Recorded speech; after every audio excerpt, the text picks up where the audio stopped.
What's going on, my PT peeps, my Walking Dead family, my fighters, and my movie lovers? I'm One Eyebrow, also known as PT. You don't know if I'm winking or blinking, but I'm definitely thinking about the most frustrating movie I've ever seen.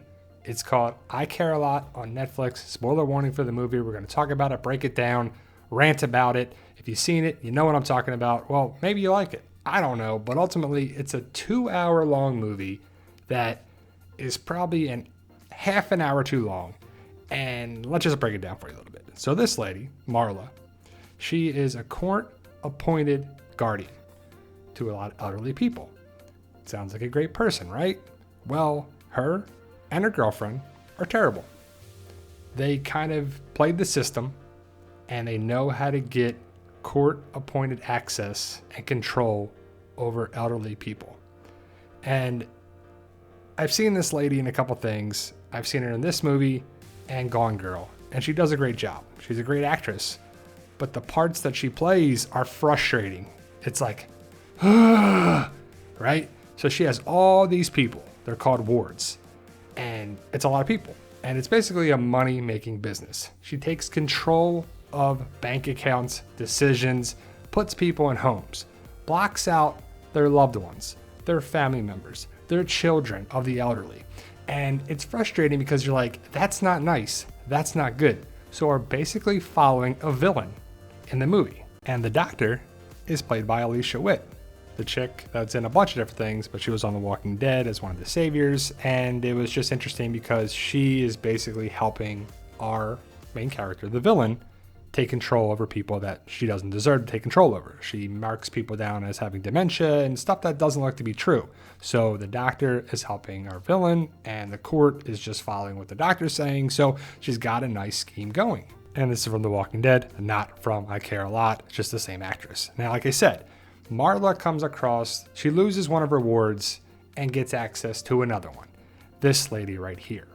And it's the turning point of the movie, because they put this woman in a home, well, a nursing home, an assisted living facility, a senior living center that is playing with the villain, is helping the villain all along.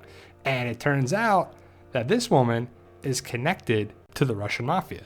And I have to say, the woman in the middle is probably the most likable character. I like Peter Dinklage. I like Peter Dinklage a lot, Jersey guy, and Game of Thrones and everything. And he is the son of the woman that was put in the nursing home by Marla. And he's part of the Russian mafia.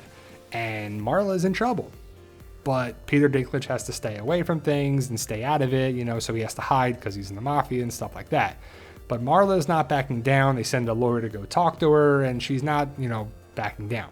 And it's this build up and build up and build up, and we're waiting for Marla to get what's coming to her, right? Like, how can you like this woman? She's terrible. She's taking advantage of people. And I have no idea why they're making Peter Dinklage do this, like training like this. It's just kind of hilarious, right? Like, what's the point of this? Well, Peter Dinklage is trying to figure out a way to get his mother out of the nursing home. And he finds out that she is the woman that he needs to go talk to and everything. And, it's just a frustrating thing. And time goes by and this and time goes by. Again, this is 2 hours. It should be an hour and a half movie. But either way, Peter Dinklage gets a hold of Marla. And he says, okay, I'm going to kill you now. Because again, he's part of the mafia. Russian mafia. He leaves and lets other people do it. First mistake. Well, I guess second mistake, third mistake, whatever. Big mistake. Because they drug her, put her in a car, she crashes in the water, wakes up, gets out of the water, and she's okay. And they go after the girlfriend, and she somehow survives, and everybody survives. Everybody survives. You're like, okay, where's this movie going? Again, hour and a half into it, you're like, these people should be gone by now. But nope. Keep going, keep going, keep going. And they go and they drug Peter Dinklage's character. And they find him in the woods and they bring him in to the hospital. And he's a John Doe. And bing bada boom, what do you think happens? Peter Dinklage's character has to get taken care of and become a ward and have a guardian that is Marla. It was coming, right? And instead of killing Marla and working this, they're going to work together now.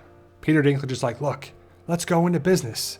Let's open up all these schemes all over the place, all over the country, all over the world, and make millions and billions and trillions of dollars. And they do, and they're doing great, and they're doing this, they're making a bunch of money, they're working together, and it's frustrating because they both survive.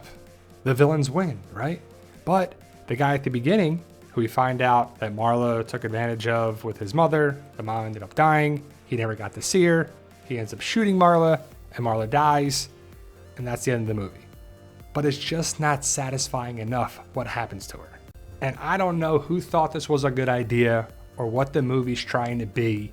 It's trying to be like, oh, villains and this, and they get away. Like, I guess there's no problem with following a villain and have them get away, but then they have to do good things. You know, I would assume that you have to have a villain eventually redeem themselves and be somewhat good. But Marla's not good at all. Like, and she develops these skills to take down Peter Dinklage and part of the Russian mafia. And it's just like, what is going on here? I'm not sure what this movie is trying to be.